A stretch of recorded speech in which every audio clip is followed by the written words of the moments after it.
Discarding Wise sa Radyo Pilipinas World Service. Programang serbisyo publiko, magbibigay impormasyon, mga tips at gabay sa tamang diskarte sa paggamit at pag-invest ng perang pinaghihirapan ng mga OFWs o mga Filipinos living and working abroad. Alamin ang mga galawang Discarding Wise. Discarding Wise. Kasama sina Leo Magpayo at multi-awarded financial at market analyst Jonathan Jonas Ravelas. Panahon na para magsimula tungo sa financial independence para sa isang stable financial future para sa iyo at sa iyong pamilya.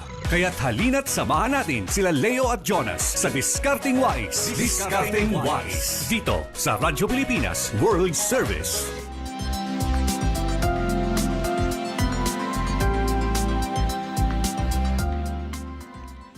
Ayan, magandang araw sa lahat ng ating tagapakinig at tagapanood dito sa Radyo Pilipinas World Service. Welcome po sa pinakabagong programa ng Radyo Pilipinas World Service, ang Discarding Wise. Layunin ng programang ito na gabayan ang ating mga kababayang OFWs para sa praktikal na solusyon, matalinong desisyon at tunay na wais na pamumuhay. Ako po si Leo Magpayo at kasama natin ang ating financial analyst na si Jonathan Jonas Ravelas. Magandang araw, Jonas. Magandang hapon, Leo. Ayan, napapakinggan po ang Radyo Pilipinas World Service sa mga sumusunod na shortwave frequencies. 9.370 MHz, 9.925 MHz at 12.120 MHz. Napapakinggan din po tayo via live audio streaming. Mangyaring i-download o download lamang po ang Evox PBS receiver sa Google Play Store para sa mga gumagamit ng Android phone at sa App Store para naman sa mga gumagamit ng iPhone. Mapapanood din tayo sa YouTube at Facebook. Hanapin lamang ang Radyo Pilipinas World Service.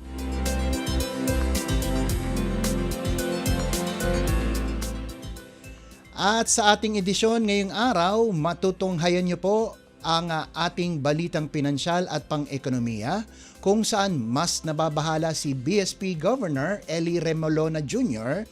na umakyat ang inflation sa 3% kumpara sa 2% nitong Enero. Bukod dyan, pag-uusapan din natin ang mga naaprobahang foreign investments nitong nakalipas na taon. At sa ikalawang bahagi naman ng ating programang Discarding Wise, pag-uusapan natin sa segmentong Alkansaya o Financial Literacy, saan ba magandang mag-invest? Kaya't simulan na po natin ang balitang pinansyal at pang-ekonomiya.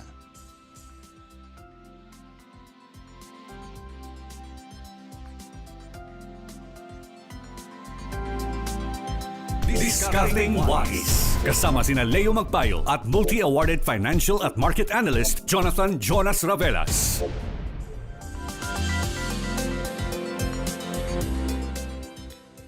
Sinabi ni Bangko Sentral ng Pilipinas o BSP Governor Ellie Remolona Jr. na mas nakakabahala ang pag-akyat ng inflation sa itaas ng 3% target kaysa pag-undershoot nito. Matapos tumaas muli ang headline inflation noong Enero pagkalipas ng sunod-sunod na pagbaba noong nakarang taon.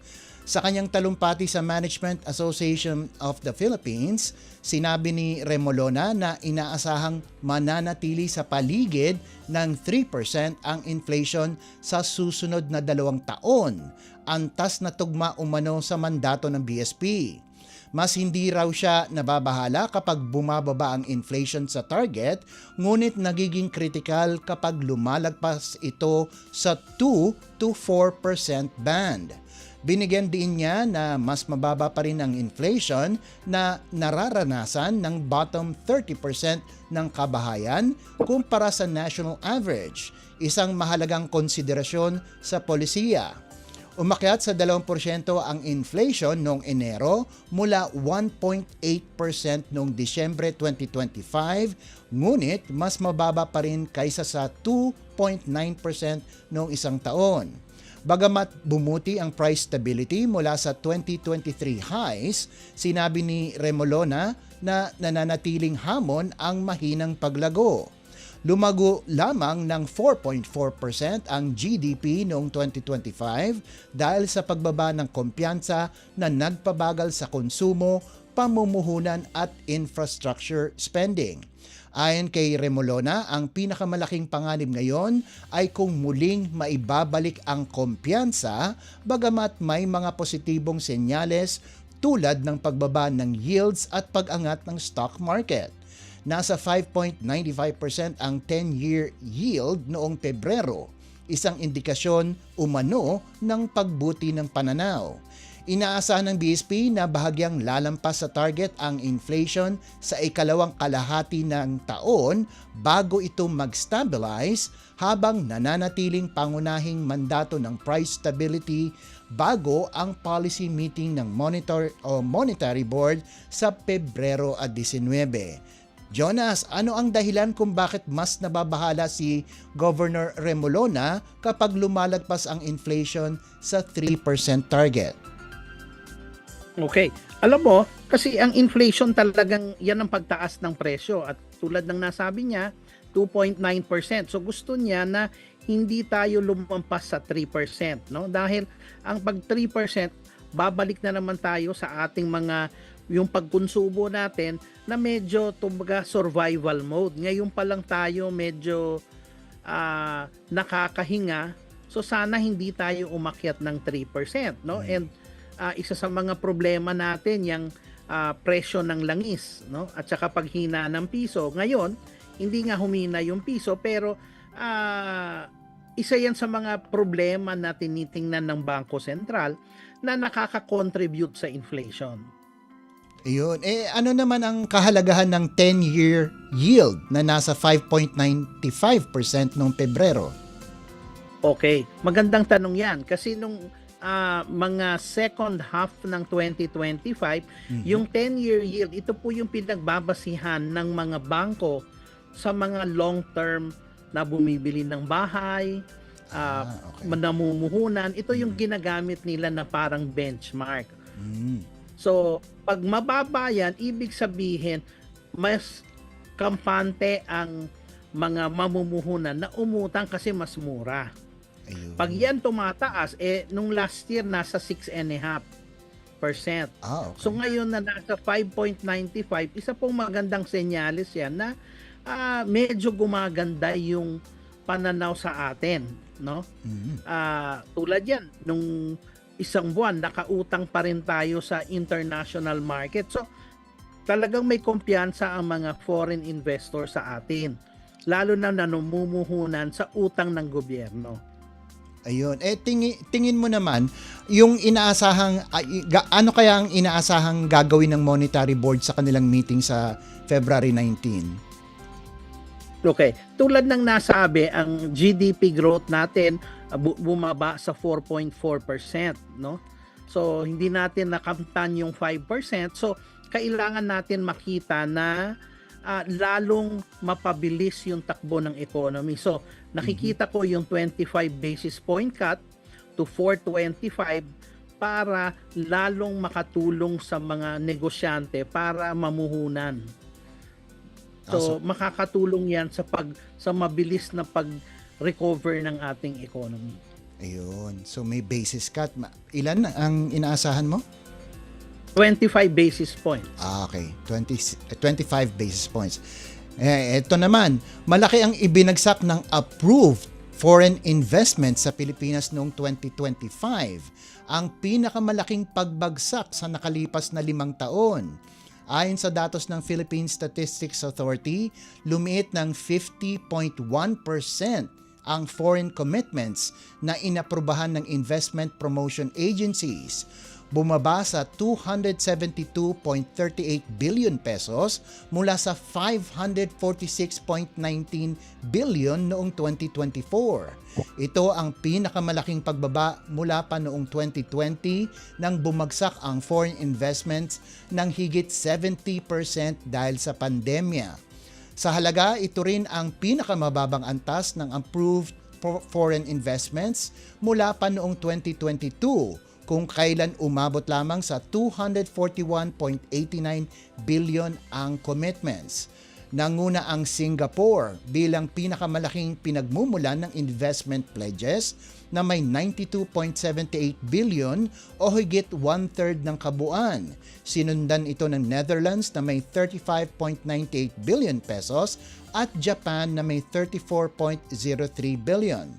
Sa kabila ng mahinang performance sa buong taon, nagpakita ng malakas na rebound ang huling quarter ng 2025. Tumaas ng 79.1% ang foreign investment pledges sa 103.33 billion mula 57.7 billion noong parehong quarter ng 2024. Ito ang pinakamabilis na paglago mula third quarter ng 2024 nang sumirit ang commitments ng higit 400%.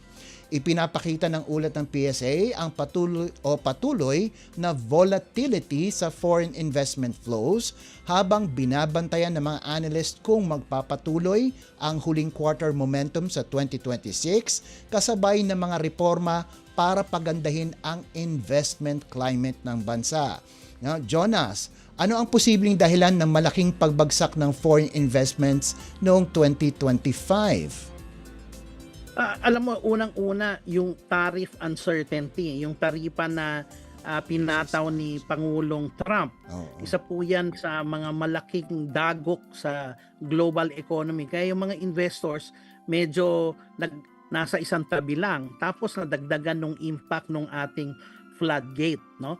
Pero tulad ng nasabi mo doon sa datos, parang doon sa fourth quarter medyo umakyat. So, isa pong magandang sinyalis yan tulad ng nasabi ni Governor Remolona na meron na tayong mga nakikitang mga senyales na medyo gumaganda na ulit yung pananaw sa ating ekonomiya. So, ito po, sana magtuloy-tuloy ito at mas manatili yung kagandahan ng mga sinyales na ito kaysa dun sa mga nagbabatsa na tulad ng pagtaas ng inflation, yung volatility ng exchange rate at saka yung continued geopolitical risk na nakikita natin sa Middle East, no, lalo na sa Iran dahil dito sa langis, ano. So yan yung mga sana hindi magpatuloy. Pero kung tatanggalin natin itong mga geopolitical na ito, pwedeng nakikita na natin yung kumbaga yung tinatawag nating peak negative sentiment nung November. Ibig sabihin, natutuwa na ang mga mamamayan na merong progress yung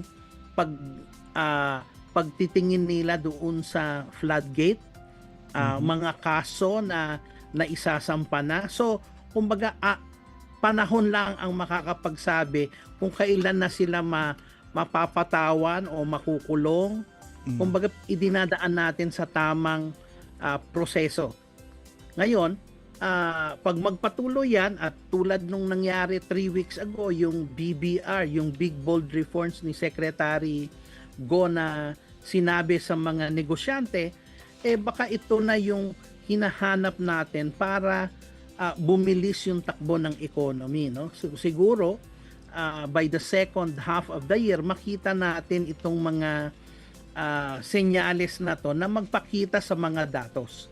Ayun, pero anong dahilan kung bakit kaya tumaas yung foreign investment nitong huling quarter ng 2025? Well, isa dyan kasi nga alam mo naman this year tayo yung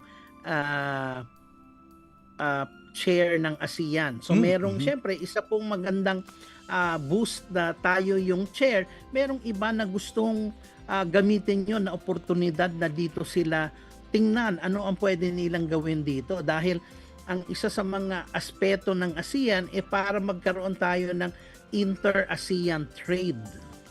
So ito po ay isang magandang hakbang at senyales na baka meron tayong mga ka-ASEAN na mga negosyante na gustong maglagak ng pera dito tulad ng nasabi mo yung Singapore, no? So isa pong magandang senyales yan. Pero yun nga ang kinakataka ko, bakit ang mga nasa isip ko ibang bansa ang nasa top 3 man lang, no? Pero Singapore, tapos Netherlands, Japan malamang, pero yung dalawa parang nakakapagtaka, bakit kaya ganon? Meron kasing mga ibang industriya na tulad ng electronics, pwedeng sa food manufacturing na kumbaga kapareho natin. Tulad ng Netherlands naman, meron silang mga produkto tulad ng keso, na mga nai-import na gusto siguro nila tumingin ano ba pwede nating magawa together. 'Di ba? Na pwedeng makatulong, no? Tulad ng nung mga ilang linggo, meron tayong mga negosyante na nagbabalak na mag-import ng karne galing sa Germany, mga manok galing sa Poland. So ito po ay isang magandang mga senyales na para ma-ensure natin yung ating food security. So ito po yung mga pwedeng mga negosyo na pwedeng nagpapakita, nakikita nila yung kumbaga yung ganda ng ating economy. Kasi tatandaan mo yung tulad ng sabi ni Governor na andyan yung pagkonsumo natin. Ang pagkonsumo natin is 70% ng ating ekonomiya. So kung isipin mo ang Pilipinas parang isang malaking poultry. Pag may maganda kang trabaho, basta makabili ka ng pagkain, tatakbo yung ekonomiya kasi may pera ka pang gastos eh. Di ba? Kaya yung iba, mga analyst, tinitingnan nila bakit maraming tao sa mga mall. Isa yan sa mga kumbaga magandang sign na yung may mga tao pa rin na gumagastos. At kaya nga natin nakikita yung consumer recovery na sinasabi ni Governor Remolona, no, na wag lang umakyat yung inflation ng 3%, pero magandang senyales yung pag-akyat ng inflation kasi isang katibayan yan na gumaganda yung economy. Ibig sabihin may mga tao na dahil humina na yung presyo, may trabaho sila, nakakaagasto sila ulit na hindi na yung survival. So, ito po yung magandang signal. Pero sa iyong palagay, ano kayang reforma ang uunahin mo upang mapatatag ang foreign investment inflows? Ang unang-una talaga natin para pumasok ang foreign direct investments kasi nagawa na natin yung CREATE, yung anti-red tape, no? Ang isa sa mga malaking challenges ng ating ekonomiya ay yung pagmataas na presyo ng kuryente. No? Isa 'yan sa mga pinag-uusapan ng gobyerno, no?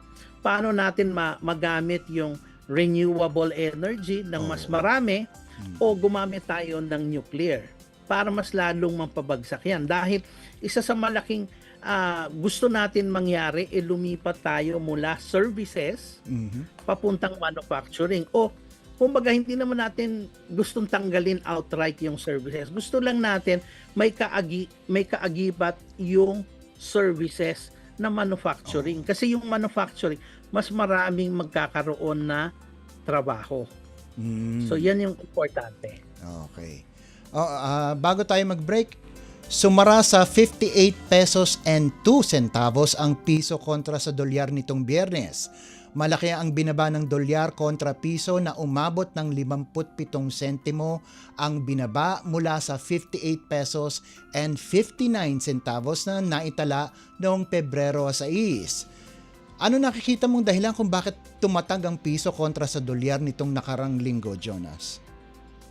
Unang-una, medyo yung mga international investors dahil sa nangyayari sa Amerika, medyo nawalan sila ng kumpiyansa humawak ng dolyar.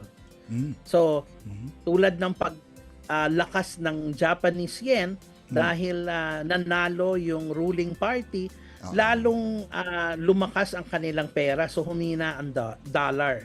So, kaya lalong lumakas din yung piso. Pangalawa, may mga sinasabi si Governor Remolona na nasa last stages na tayo ng tinatawag na easing cycle o yung pagbaba ng kanilang interest rate. Yung tulad ng napag-usapan na tinitingnan natin 25 basis points. Kasi nakikita na niya na yung inflation is already within the target. Hindi na kailangan ng ekonomiya ng additional na suporta. No? So, isa yon sa mga kumbaga nakapagpalakas sa piso kasi kung ang isang bansa na nagka-cut ng interest rate, umaalis yung mga investor kasi gusto nila mataas yung interest rate. So dahil ngayon sinabi na baka hindi tayo na magtaas o nasa halos panghuli na, medyo gumaganda ang tingin nila sa piso. So yan ang mga rason kaya medyo sumobrang o lumakas yung piso sa 58.02. Pero di ba kapag bumaba ang halaga ng dolyar, di ba nabibili ng mas mura ang langis? Pero bakit naman inanunsyo ng Department of Energy na tataas muli ang presyo ng produktong petrolyo itong darating na Martes? Aabot ng hanggang 95 centavos ang idadagdag sa gasolina at 10 sentimo naman sa diesel. Ano kaya dahilan nito, Jonas? Nako, dalawa yan. Isa, mataas pa rin ang presyo ng langis. Pangalawa, yung volatility ng pag-angkat nila ng langis. Merong araw na mahal siguro yung pagbili nila ng langis dahil mahina yung peso. So, kumbaga, may mga recovery mechanism yan, kaya medyo mataas. So, kung magtuloy-tuloy yung lakas ng piso, then sana liliit yan, no? Pero yun nga, ito yung isa sa mga kumbaga lahat tumitingin dahil very volatile, no?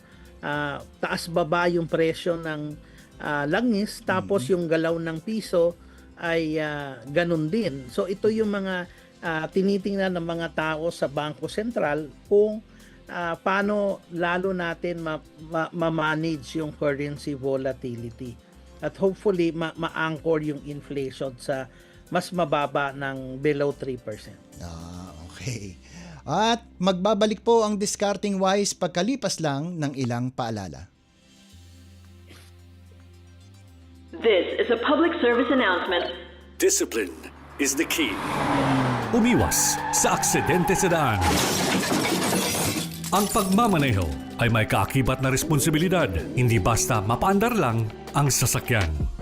Kilatisin ang sarili, ang kahandaan sa manibela, siguruhing inyong konsentrasyon ay hindi magagambala. Importante rin na ating laging isipin, init ng ulo ay huwag pairalin, bagkus kaligtasan ng lahat ang siyang dapat unahin. Isang mahalagang paalala mula sa Presidential Broadcast Service at Radyo Pilipinas, Radyo Publiko, 738. This is a public service announcement from PBS, Presidential Broadcast Service at Radyo Pilipinas, Radyo Publiko, 738. Radyo Pilipinas World Service Online, reaching you in digital format, anytime, anywhere, from Manila, Philippines. Discarding Wise sa Radyo Pilipinas World Service.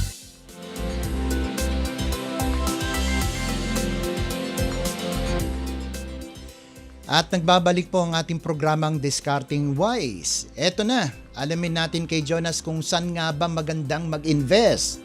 Jonas? Yan. So ngayon, nandito na tayo sa pag-uusapan na natin ng investments. Itong lahat ng mga OFW itong inaabangan nila. Pero bago tayo magpatuloy diyan, papaalahanan lang natin sila na dapat meron na tayong nakatabi na at least 3 to 6 months worth ng sweldo natin as emergency money. No? Importante ito bago sila mag-isip kung saan sila maglalagak ng pera. Kasi ang isa po nakakasira sa isang investment yung paglagak natin ng pera biglang kinailangan. So dapat pag maglalagay tayo ng investment, meron tayong tinatawag na cushion o kutsyon na kumbaga meron tayong nakatabi dyan na hindi natin magagalaw itong pera na to. Kaya may emergency fund. So 3 to 6 months worth ng salary po natin is already enough to be able to cushion yung ating investment. So, ngayon, may 3 po akong mantra na ginagamit. O kumbaga, ano po ba yung dapat natin pag-isipan pag nag-i-invest? Number 1, ito po yung invest in assets that will appreciate over time. Pag bumili po tayo ng isang investment, dapat po over time kikita po tayo. Tulad po yan ng stock market, tulad po yan bumili po tayo ng lupa, yan po yung mga example o gold o jewelry, yan po yung nakakataas yung asset. Pangalawa, yung nagbibigay ng recurring income. Ito po yung interest. Pwede renta sa bahay, bumili po tayo ng utang ng gobyerno, may interest, so nakakakuha po tayo, o dividendo pag bumili po tayo ng stocks o ng REITs sa isang institusyon, no? So, yan po yung pangalawa. At yung pangatlo, ito yung minsan po makakatagpo po tayo ng isang investment na pwede maging jackpot na hindi ngayon mangyayari. Pwede bumili kayo ng lotto ticket, yun yung pinakamadali, o bumili kayo ng lupa pero ang inaasahan nyo nagaganda yan probably in the next 10 to 20 years. O may mga kumpanya na nasa stock market na ngayon hindi pa sila sumisibol na maging blue chip. Kumbaga, hindi pa sila mature enough. So, kumbaga, ang tawag dito, red chip. Kung sa casino, ito yung red chips. No? Kumbaga, ito yung mga kumpanya na hindi pa subok, pero pwedeng maging potential na maging market leader. So, yan ngayon yung tatlong mantra natin. So, pag pinag-usapan natin ngayon yung investment, ang keyword po ice. No? Yellow. Kasi yung unang-una is interest rate. Ito po yung mga bonds na tinatawag. So, ang gauge po natin dyan, kung nagpapautang tayo, gusto natin mataas yung interest rate. No? Tulad ng napag-usapan natin kanina, yung 10-year rate is at 5.95 na dating galing 6.5. So, nakakaengganyo. No? Kung bumili po tayo ng bond nung July last year at 6.5 at ngayon po 5.95, kumita na po tayo ng konti. So kung nagtitrade po tayo ng bond. Okay? Pagdating po sa utang, ang gusto natin tulad ng gobyerno, bakit sila umuutang, no? Dalawang klase po kasi yung pag-uutang, yung good borrowing at saka bad borrowing. Ang good borrowing po, umuutang tayo para gumawa ng infrastruktura, pagandahin yung mga services ng gobyerno para sa tao, para gumanda yung GDP growth, maka-attract ng investment. Ang mali naman yung uutang tayo na pangbayad utang. Diba? So walang, kumbaga, mahirap makarecover mula doon. So ang gobyerno, dahil talagang eternal na gumagastos yan para sa infrastructure, talagang nandun siya sa good borrowing. Kaya nga yung example ko na pag bumili kayo ng bond ng gobyerno, number one, principal protected. Ibig sabihin, kung naglaga kayo ng 10,000, talagang pagbalik sa inyo yung 10,000 at yung interest. So pwede po yan pinakamaliit po na tenor o yung 3 months, ang tawag po dyan hanggang 1 year, treasury bills. Okay, pag 3 months hanggang 1 year, treasury bills ang tawag. Pag over 2 years, treasury bond na po yan hanggang 20 years. So pwede kayong mamili. So tulad ng ating example kanina, yung 5.95, yan yung 10 years. So, yan yung mga binibigay na, kumbaga, kinukumpara sa mga bangko na time deposit. Yan. So, yan yung interest rate. Pangalawa, ito na yung tinatawag natin na number one, currencies. No? So, yung currencies naman, syempre, bumibili ka ng dollar, nilalagay mo lang sa time deposit. Yung iba, nagtitrade. Kumbaga, pag konting akyat lang, nagbebenta na. So ito, ginagawa ng mga professionals. Okay? Sa ating mga OFW, ang simple lang ang solution dyan. Magbebenta lang kayo kung kailangan nyo para nasisave nyo at nababudget nyo yung pera nyo. So, hindi po natin ginagamit, kasi baka mag-60 yung peso, uutang tayo ng pesos para antayin natin yung akyat ng 60. Hindi po pwedeng ganon dahil hindi po yan ang ating investment. No? Sa ibang bagay po tayo gagamit kung foreign exchange. Pangatlo, meron yung commodities, yung bumibili ng gold. No? Ngayon, yung ibang tao maraming ways po para mag-invest sa commodities. Either kayo po yung maging planter para magbenta po kayo ng mga commodities tulad ng kakao, kape, or yung iba nag-i-invest sila sa instrumento, no? Financial instrument. So medyo mahirap po 'yan. And then merong iba na nag-i-invest sa crypto. Alam mo Leo, ito marami tayong OFW na nag-i-invest sa crypto. Kasi nakikita nila mabilis yung akyat, mabilis rin yung galaw. So itong crypto, maganda kung lagi tayong nakatutok. Pero pag hindi tayo nakatutok, ito yung mga dapat pag-isipan natin kung mag-i-invest tayo dyan. Tapos ang pinakahuli, ito yung tinatawag na equities o yung stock market.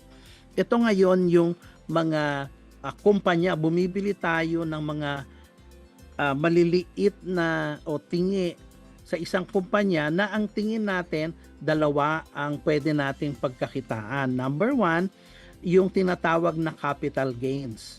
Pag bumili tayo ngayon, probably in the next isang magandang example yung Maynilad na IPO, no? Last year nag-IPO yung Maynilad. So 15 pesos yung presyo niya. Ngayon, yung talagang gusto niyang presyo 20 pesos. So umabot na siya sa 20 pesos.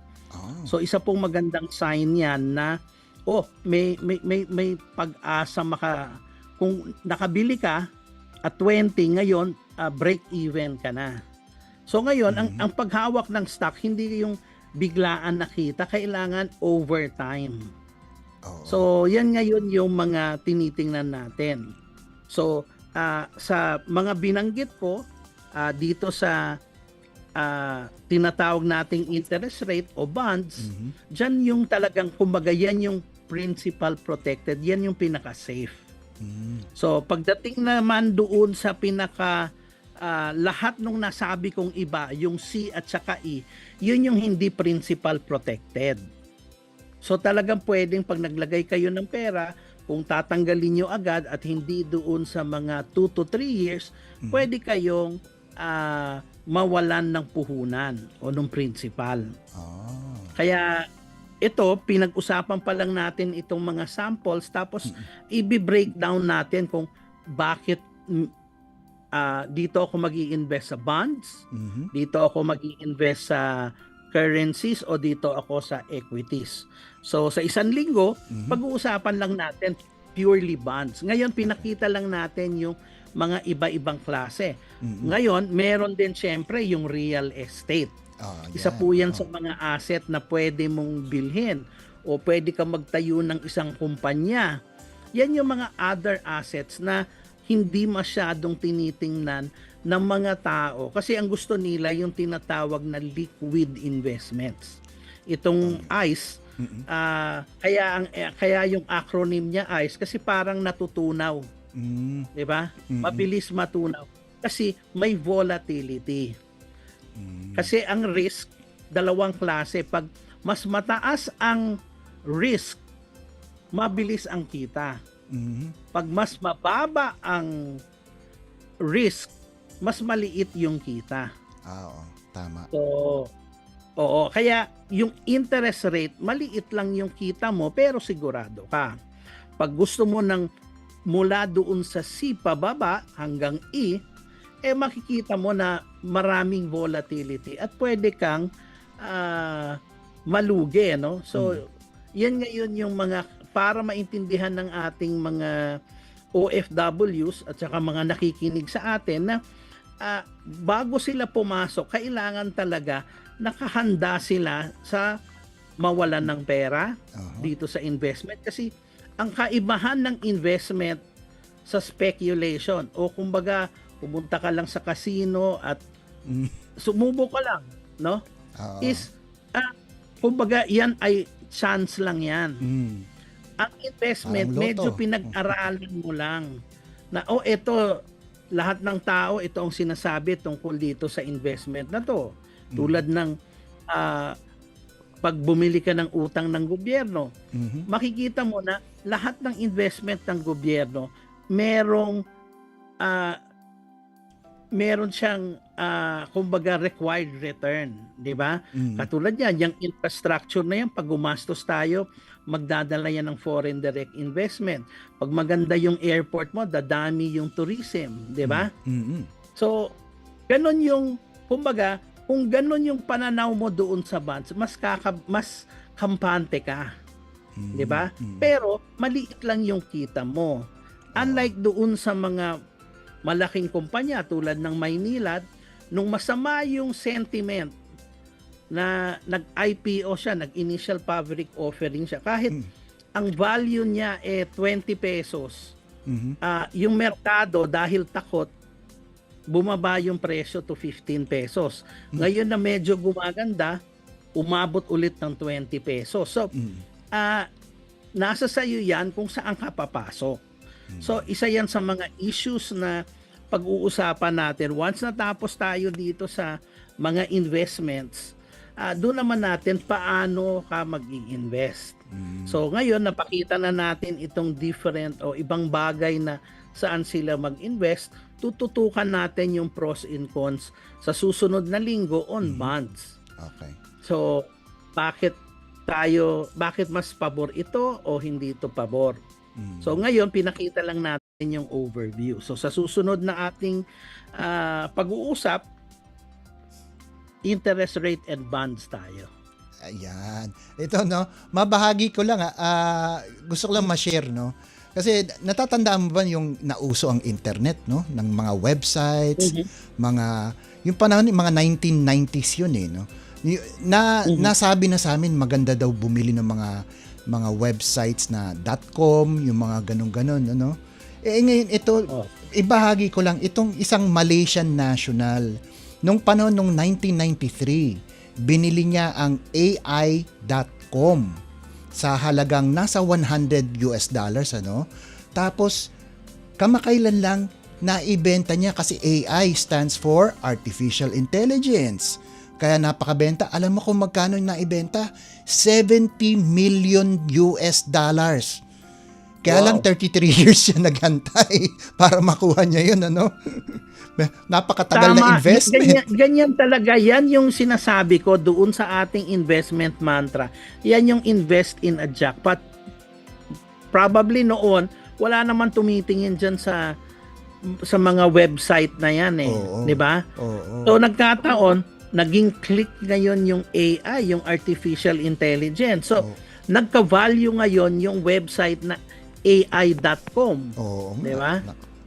So talagang ganun talaga pag kumbaga diyan nagkakaroon ng tinatawag na speculation, no?